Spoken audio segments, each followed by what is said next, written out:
For your information, Mkhwanazi, Masemula, and Kumal, all these three were supposed to be on leave, not to use, so that they can also be investigated and not to use state resources to deal with the minister.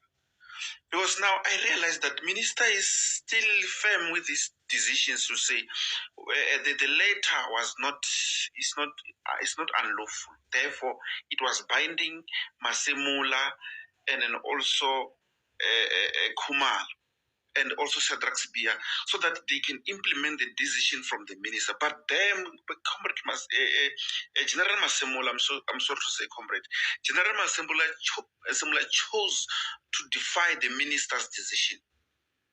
And hence, now they are using the state resources to deal with Sibia, and also they are also dealing with the minister using the state resources.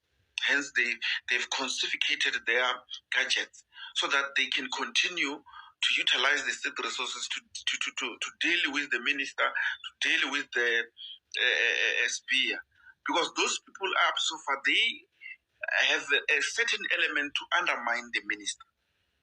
So according to my analysis, I think we should have placed as well Mkhwanazi, Masemola on leave, because so that those people, when they come back after the leave, after then the investigation is being conducted, then we will come with a sort of a program to try to unite those cabal or those faction in the SACP.